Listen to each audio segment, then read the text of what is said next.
Welcome to Live Daf, your online Daf Yomi Shir. Shalom, welcome back to today's Daf Yomi, which is YOMA Mem Tes. We begin 12 lines from the top of the Amud. Says the Gemara, Boy Rav Papa. Once again, Rav Papa presents a shaila regarding Chafina. And the question will be as follows. Chafan Chaveri. Suppose the Kohen Gadol's helper did the actual Chafina. He scooped the Kteris out of the Machta. V'nosan l'soich chafnaf. After which, he poured that Kteris into the cupped hands of the Kohen Gadol.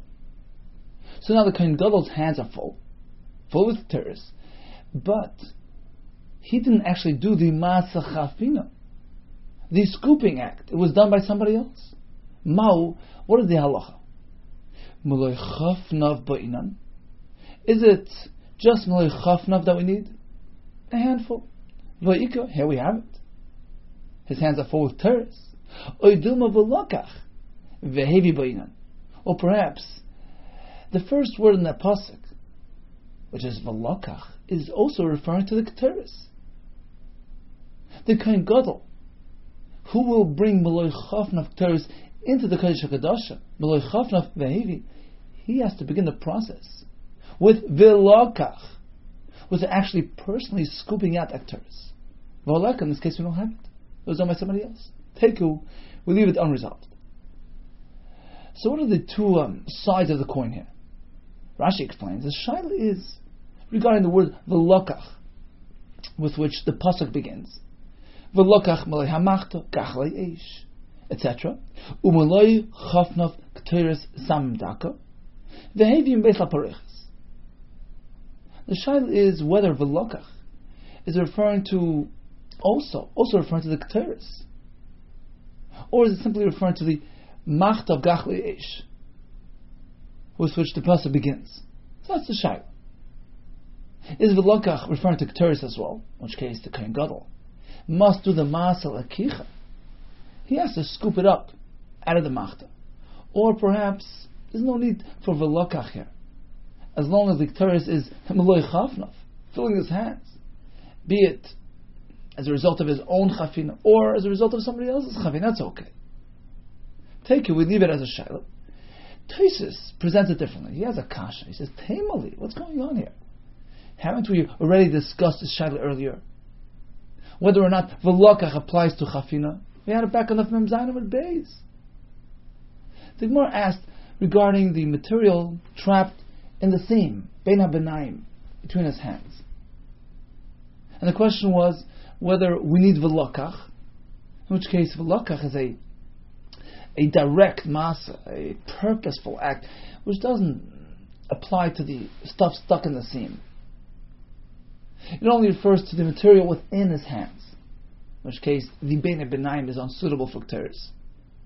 That's one side. We need v'lokach, in which case we don't have it here. Or v'lokach is not a necessary component.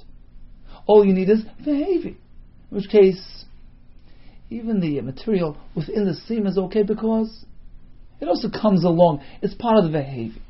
So that was the shaila back on Mem Zayin with Beis. And the essence of the shaila was whether or not v'lokach is applicable.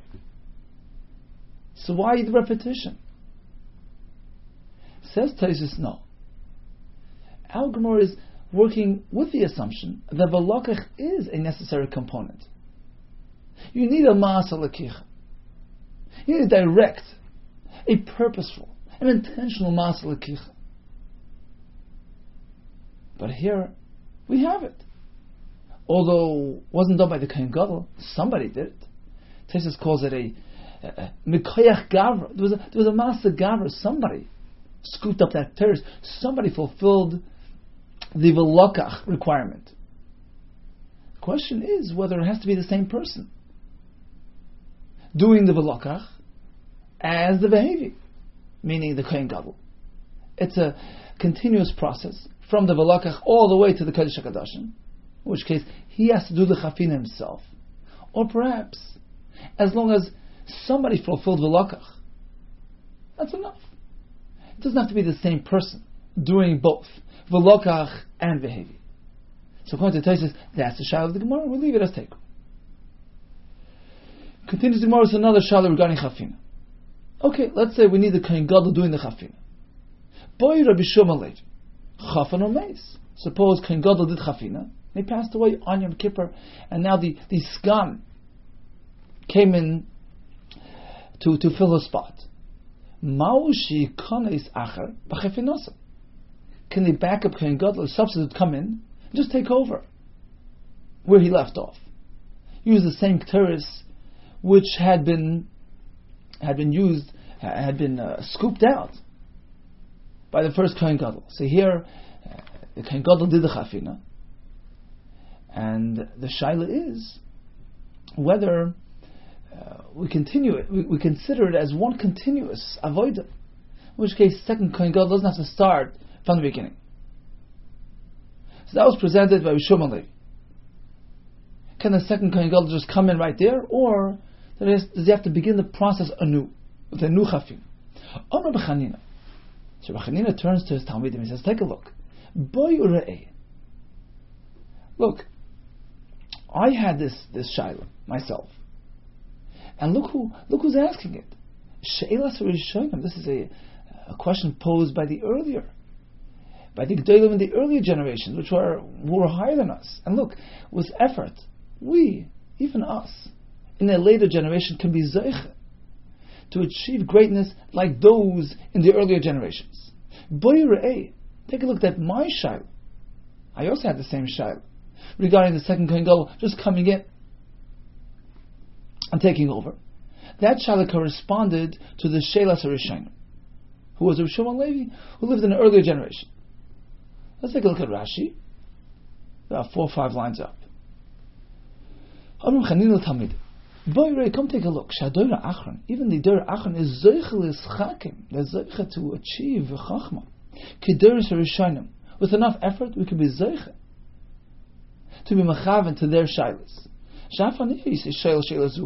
I myself also had this very shayla, and it turns out va'achshav sha'al Rabbi Shimon Levi. It turns out that this very question is being posed by Shimon Levi, who is from the Rishonim, the early generations. Continues the Gemara. Really? Do you mean to say that Rabbi Shimon Levi was older than Rabbi Chanina? Remember, Rabbi Shimon Levi koshish? He was actually older than Rabbi Chanina. Va'omar Rabbi Shimon Levi. Rabbi Shimon Levi himself said, Li hiti Rabbi Chanina. Rabbi Chanina presented me with a heter. Apparently, he regarded Chanina as somebody of a higher authority, higher stature. Apparently, he was older than Rabbi Shimon Levi.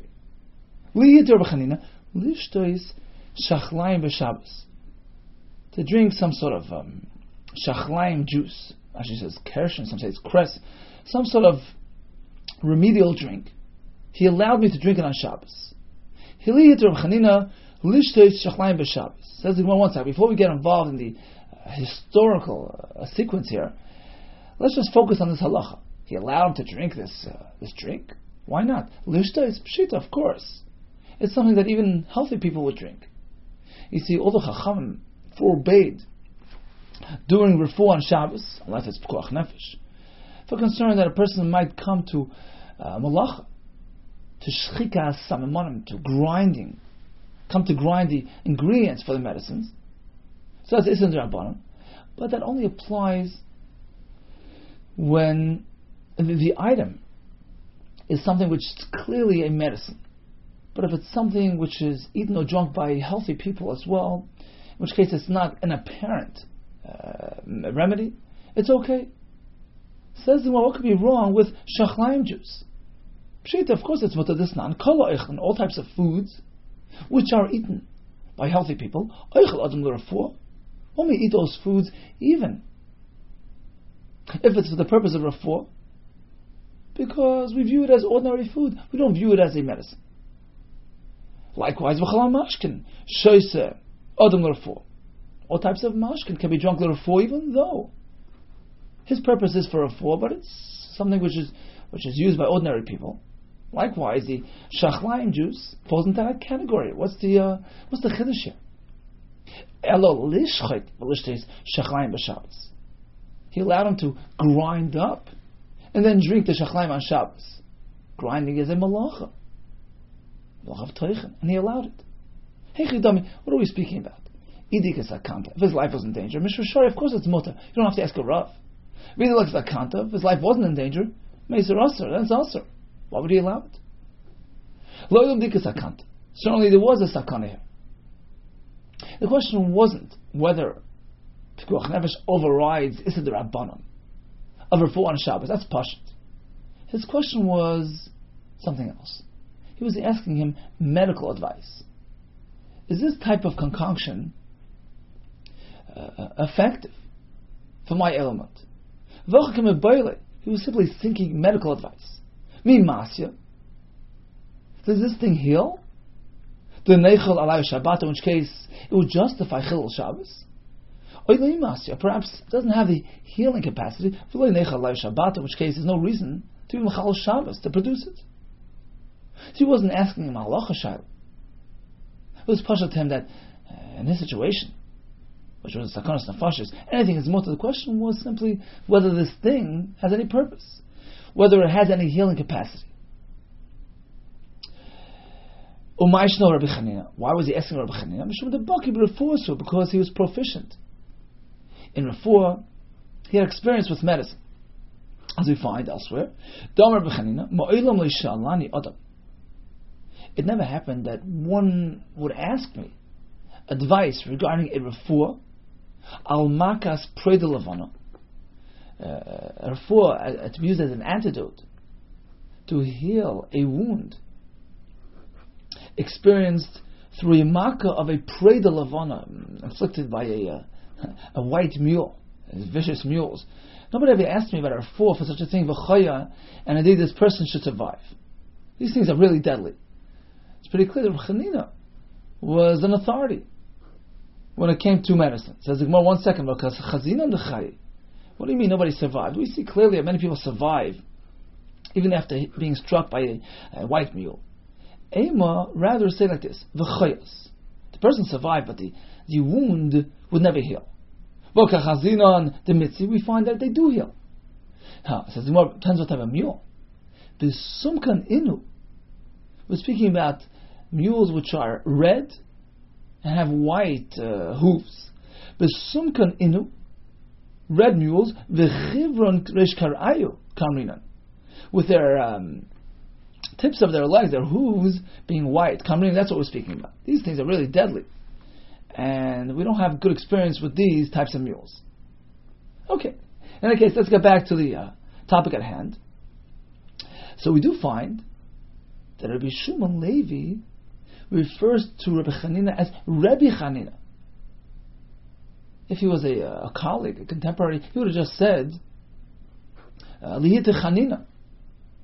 If Rabbi Shimon Levi was senior to Rabbi Chanina, he would not have referred to Rabbi Chanina as Rabbi Chanina. In any case, we hear from here that Rabbi Chanina kashish. The fact that Rabbi Shimon Levi refers to him as Rabbi Chanina is indicative of Rabbi Chanina seniority. So what did Rabbi Chanina mean when he said, come take a look? This is really impressive. I was Zoicha to be machaven to the Sheilas Rishonim, the earlier days, Rabbi Shimon Levi. Elahachik Amar, says the Gemara, just the opposite.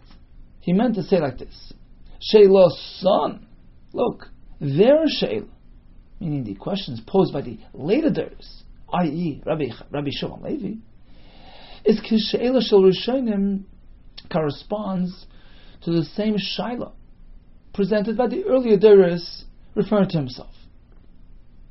Says the Gemara. Okay, let's go back to our Shaila. So you mean that Rabbi Chanina also had this Shaila? What was the Shaila? The first Kohen Gadol did Chafina and then passed away. Can the second Kohen Gadol just take over at that point? Use the Ketores, which was in the Chafina of the first Kohen Gadol? Or does he have to start anew?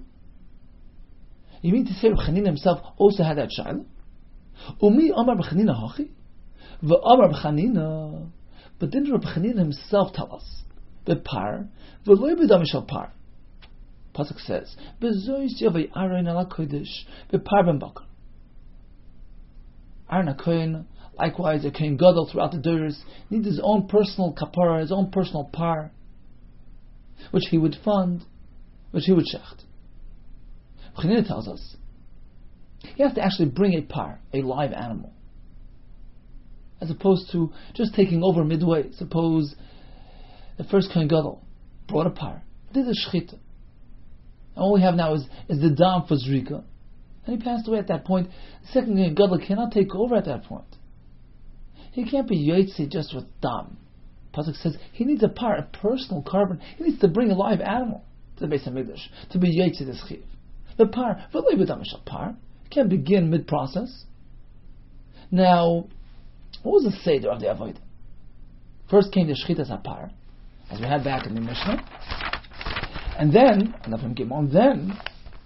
we had the chafin of Ketores, as was described in the beginning of this parak. So first came shchitas hapar, and then chafinas Ketores. Now once the Kohen Gadol did chafina, it's pretty clear that he already did the shchitas hapar. In which case, all we have is a dam. So how could Ruchanin even present it as a shaila? We want to know whether the second Kohen Gadol could just fill in, pick it up at this point, take over the chafina. Think about it. The power is already nishchat. So in any case, he can't pick it up from here. He has to begin anew. He has to start from the par. It has to be his personal par. Ruchanin said, "Par v'lo b'dam shel par." V'amar b'chanina, and Ruchanin tells us as well, there's a seder to the avodas. Ketores shechafna, koydem shchitas hapar. If he did the chafinas ketores before shchitas hapar, lo yosef leklum, it's worthless. Now, if we speak about a Kohen Gadol having done chafina and then passing away, apparently the par had already been done. It's post shchitas hapar. He did shchitas hapar, then chafina, and then he passed away. Of course, the second Kohen Gadol can't just pick it up from right here. Forget about the chafina issue. He doesn't have a live par, which he can call his. So according to Chanina, the whole shaila is not applicable. So why was he asking it as a shaila? Again, you have to first do par, b'shaychet his par, and then chafina. So once he was chayfen, the par is already nishchat and unsuitable for further use, meaning the second Kohen Gadol can't take that over. So if the first Kohen dies, it's pretty clear that the second Kohen has to start fresh, bring his par, and then chafina. Says the Gemara Ka'amar, Rav Chanina meant as follows. True, according to my sheet, that the par means literally par. Kohen Gadol needs his own personal par. He can't just take over in the middle of the avodah, use the dam of the previous Kohen. According to me, the shaila really doesn't apply. However, since we see that Rishon Levi did pose it as a shaila, he wanted to know, in a case where the Kohen did chafina and he was mazed, can the second Kohen just pick it up right there? It's pretty clear that he does not subscribe to this halacha of par v'lo b'damei machlal the kasav. Apparently he holds differently than I do. He holds b'par afilu b'damei shel par. The Torah allows the second Kohen Gadol just come in right in the middle of the process, take the dam left over by the previous Kohen Gadol and use it for his own sake, because the true essence of the par isn't the live animal; it's the kapor of the par. The dam hanefesh, which contains the dam which contains the nefesh, which is designated for kapara. That's considered par. Apparently, Rabbi Yehuda Levi holds as such. In which case, his shaila is valid. What if Kohen Gadol won? Did the shchita, left over dam, and then did chafina, and was mace? Can the second Kohen Gadol, his replacement, just come in there and take over? Can he just take over the chafina done by the first Kohen Gadol, and the dam left over by the first Kohen Gadol?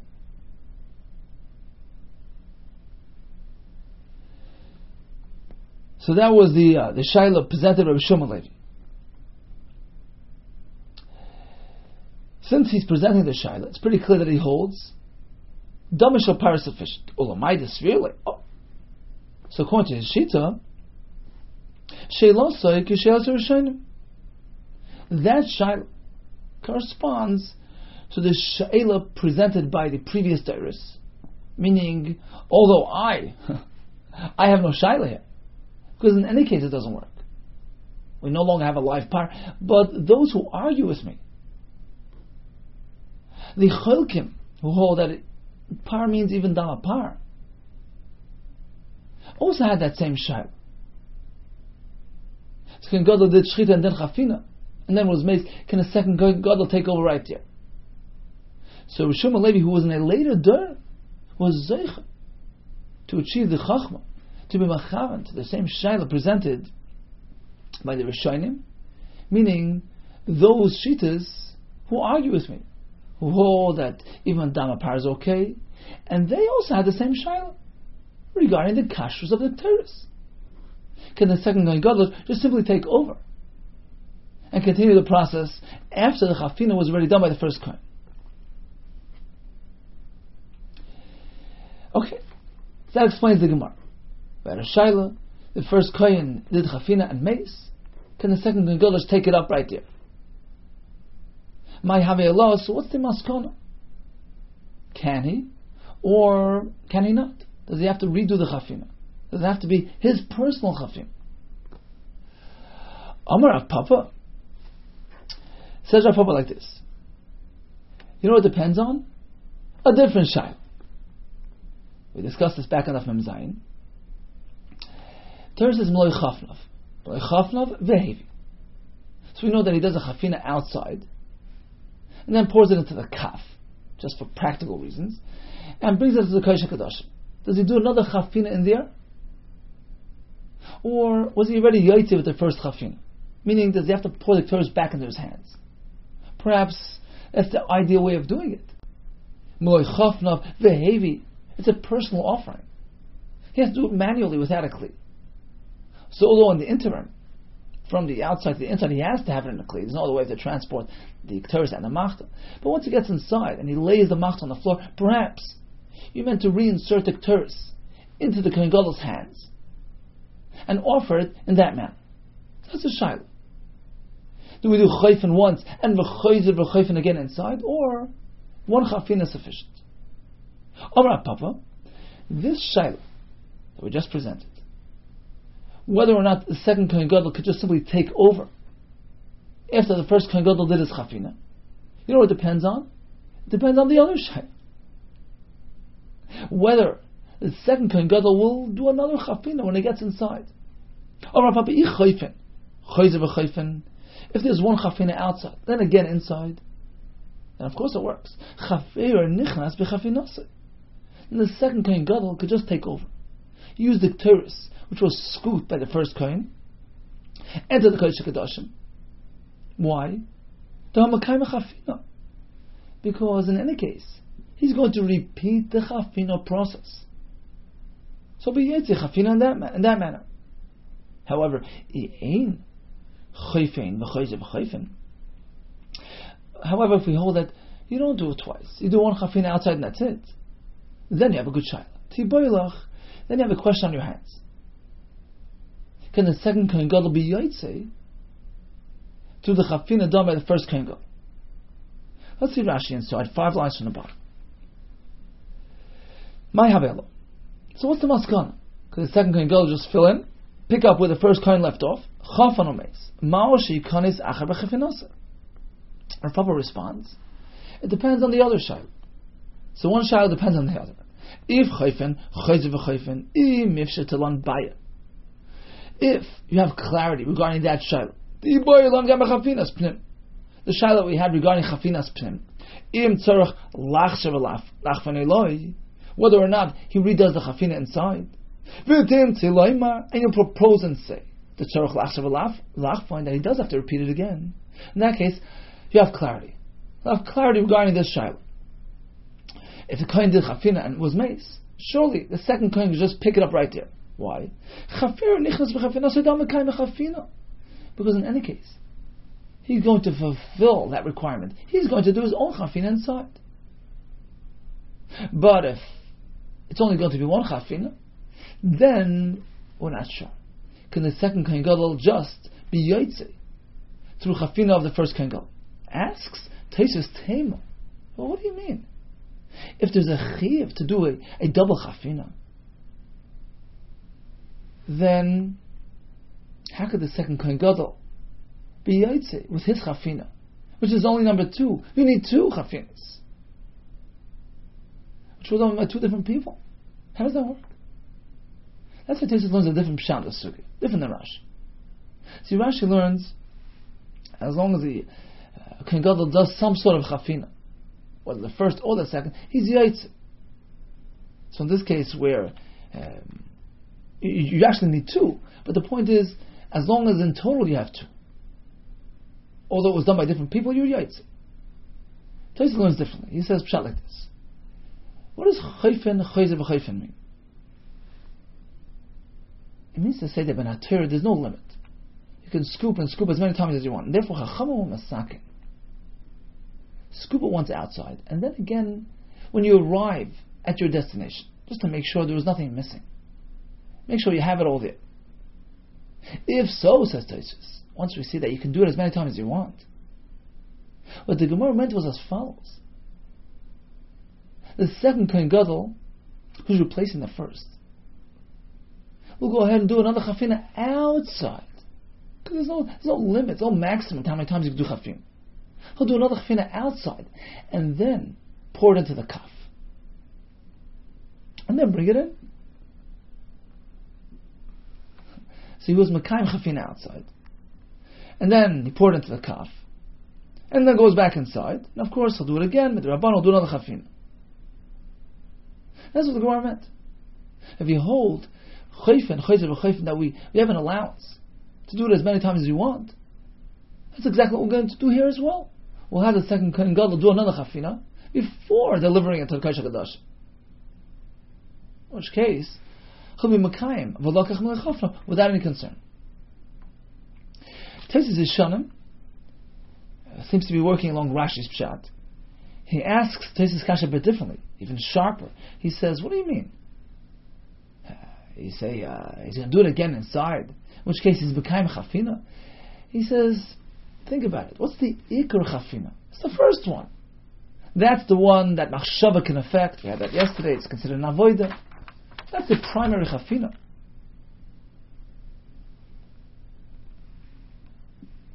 He says, the Gemara tells us you can't make a midah, right? You can't make a pre-measured kli, which corresponds to the amount in his cupped hands. He has to actually scoop it out.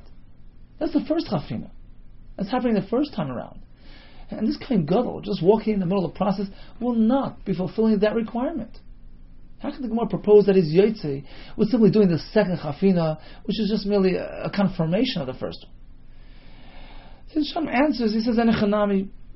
He says, since the first chafina was done by Kohen Gadol, and the second Kohen Gadol will do another one, he says it's a svaru shaloi hikpid akosif, ba'oisa kohen atzmai. Rav Papa holds it's a svar to say that since the first chafina and the second were both done by Kohen Gadol, they sort of joined forces together, and you're yotze with that. Torah wasn't makpid that the same Kohen Gadol should do both chafinas. Okay, either way, Rav Papa tells us regarding our shayla, Kohen Gadol did chafina v'meis. Can the second Kohen Gadol just come in right there? Well, it depends on the other shayla. If the second Kohen Gadol will do another chafina, then you're okay. But otherwise, you're left with a shayla. And the shayla is whether the chafina performed by the first Kohen can be applied for the second Kohen as well.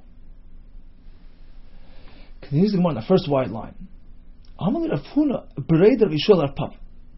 He challenges Rav Papa. He says, Adrabah, just the opposite. You're telling me when the second Kohen is doing another chafina, then it's certainly okay? If anything, it's in the reverse. If there's a double chafina taking place, then absolutely not.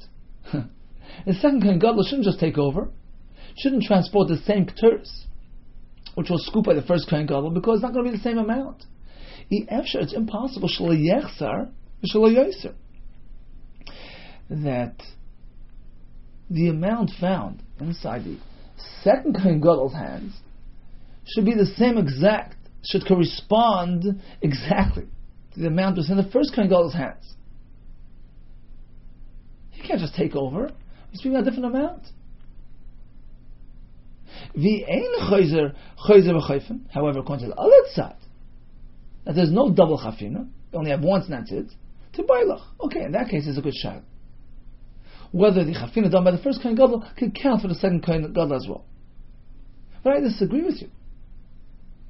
You said if the second Kohen Gadol is meant to do another chafina, then he's mekayim with that. I hold just the opposite. I say the amounts won't be exact. In which case, if another chafina has to take place, it's certainly no good. The shayla will only apply if there's only one chafina. Then you have a good shayla in your hands. If the chafina done by Kohen Gadol 1, mighty Kohen Gadol 2. Now, it's interesting hash on the Gemara, because yesterday we learned what is considered a chafina. Maloi chafnaf means flat on top, only the material with which he fills his hands, flat on top, or is it heaping? Is it overflow? The Gemara's maskana was, it's neither this nor that. We have a compromise. Tifufais, a slight curvature, a little generous. That's maloi chafnaf. So what's the kasha here? Say the amounts aren't exact. But in any case, it's not strictly a handful. It's a bit over the top. It's a bit topped off on the top. So what do you mean the efshar? It's impossible the amounts would correspond. You don't have to have correspond perfectly. Suppose the second kohen has smaller hands. So we'll have a slightly raised curvature more than the first Kohen Gadol.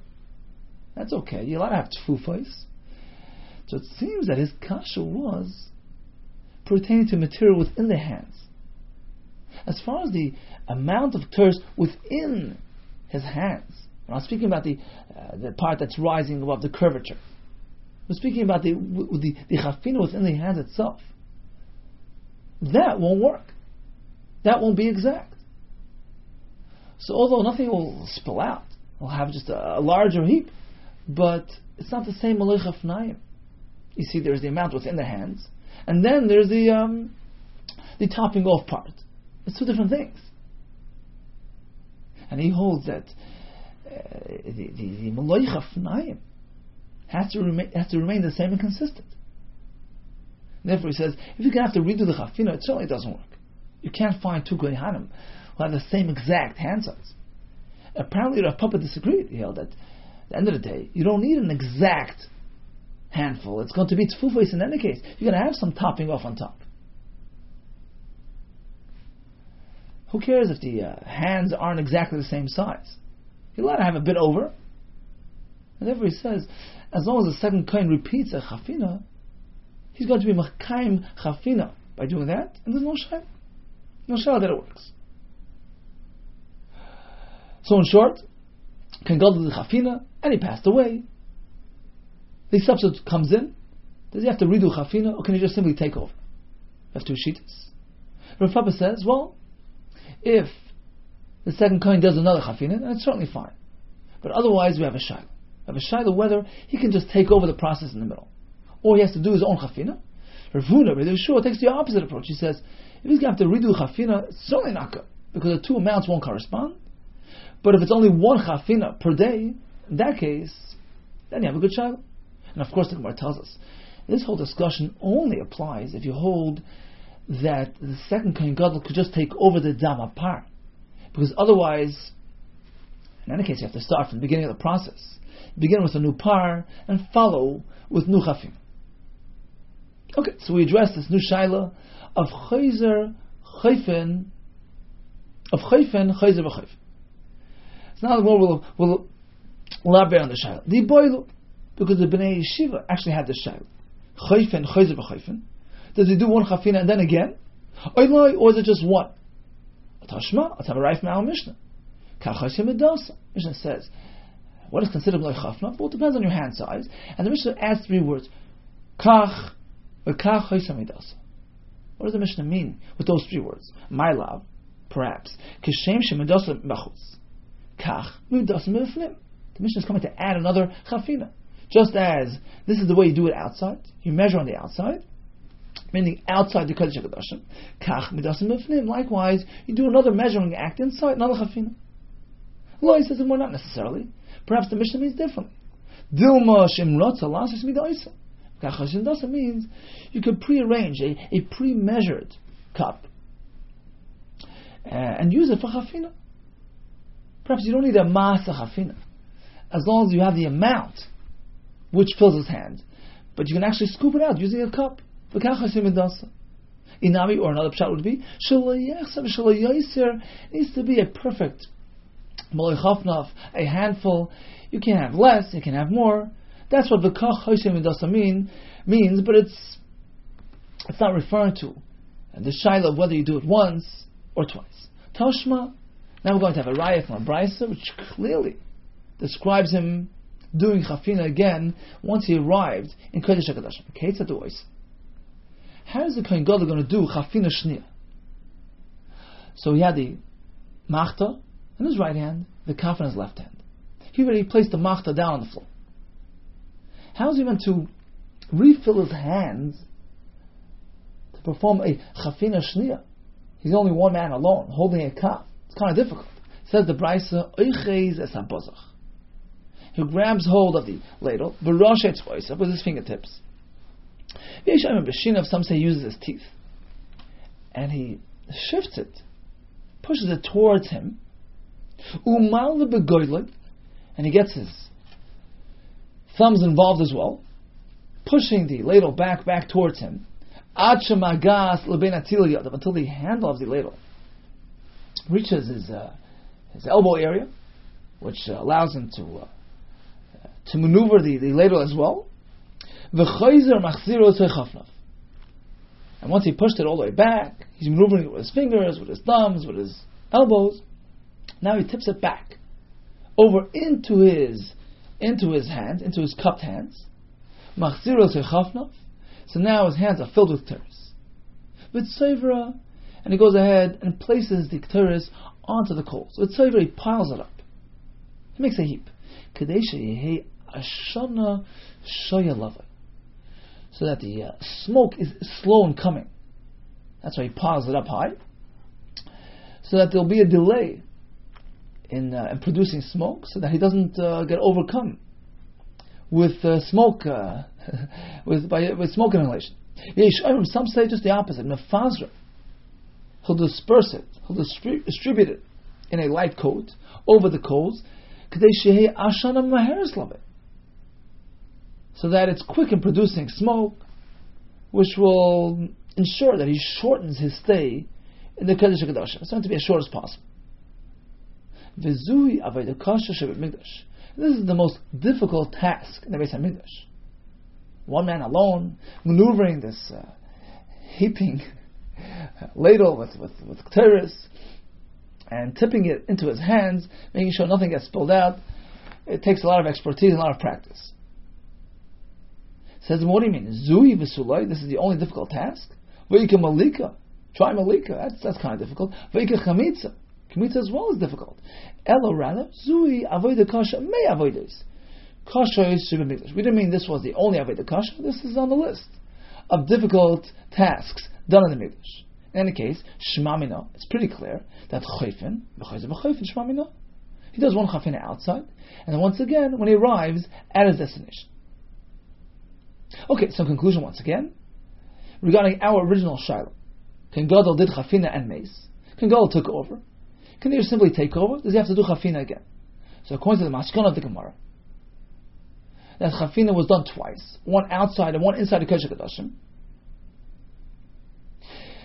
In that case, we have sort of a conclusion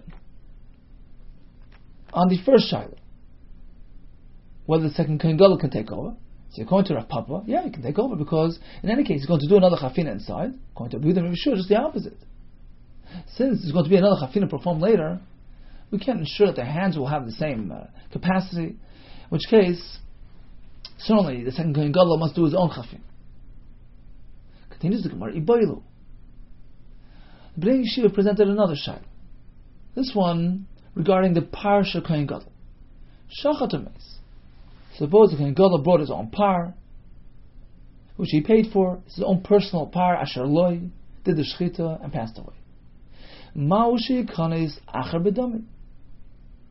Can the second Kohen Gadol just come right in and take over where he left off?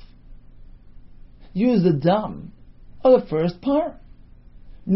Shall we say bepar vafilu bedam shal par? When Torah says Arna Kohen must come along with a par, it doesn't necessarily mean a live par. Even if all you have is dam, that's the very essence of kapara. That's the primary ingredient here, and that's also considered par. In which case, the second Kohen Gadol could just pick it up right there. Oidilma. The par the pasuk says, par means literally he has to come along with a par, with a live animal. The havas par begins the process, which culminates with the kaparas hadam. But it's one continuous process from beginning to the end. Second Kohen Gadol must begin the process anew. So which one is it? Interesting to note that the Gemara makes reference to Misa, right? Shachat umeis. And Shana points this out. What about if he's out of commission for a different reason? He did shchita and became tummy. In the first terrace says Shanam, yeah. Hu adin nami shachat v'nitma. Same halacha and same question would apply to that case as well. I nami says Shanam, no. Perhaps nitma would be different. Why? Listen to this. Because if the Kohen Gadol is still around, the carbon is his. There's a chiddush. Shannon speaks about this back on a few days, that the par is meant to be funded by the Kohen Gadol. And even if he's out of commission, he becomes tummy throughout the day, the par is meant to be his. He is still the main player here. Even if there's another Kohen Gadol doing avodah, the first Kohen Gadol must fund the par. Interesting chiddush. In any case, says Yishanim, since the par belongs to the first Kohen Gadol, and he's around, he's alive, he's just tummy. Says Yishanim, there's no concern. Of course, the second Kohen Gadol will just pick it up right there.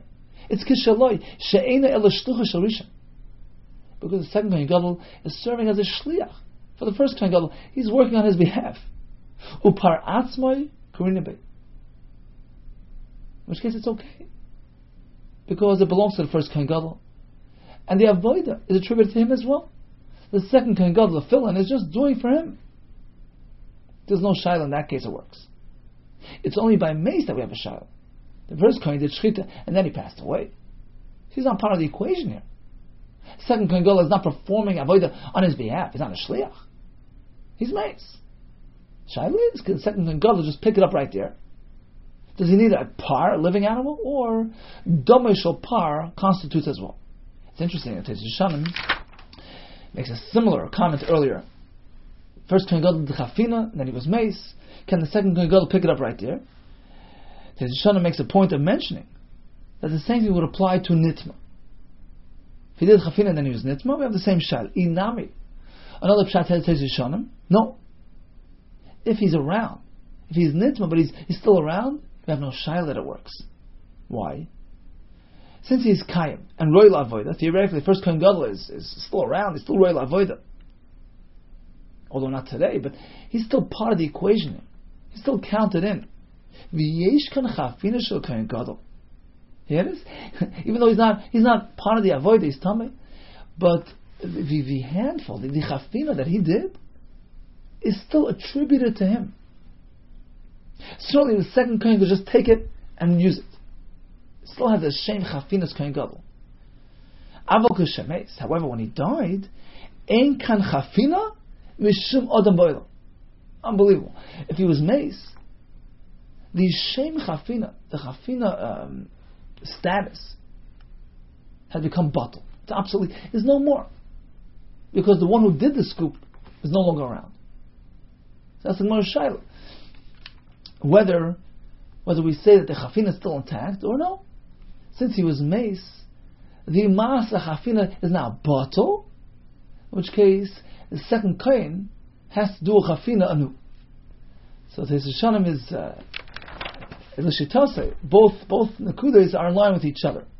He differentiates between misa, which is the topic at hand, whereas by tumah he says the halacha would be different. By chafina we wouldn't have a shaila. Of course it works. He's just simply taking over the chafina of the first kohen gadol, and likewise by the par he's simply taking over and continuing the process on behalf of the first kohen. Okay, getting back to Al Gemara, the shaila really is whether par means par or damishal par is enough. So the first kohen did shchita and he was mace. Can the second kohen just take over? He needs a par. Is dam considered par? That's the very essence of the dam, of the kapara, of the par. The point is kapara sadam. Or does he need the animal itself? Do the ma'asavah, bring it to Beis Hamikdash, which begins this process of carbon par shaloi. In this case, he doesn't have it. We have machlokes. Rabbi Chanina Amar repar v'loi b'dam shel par.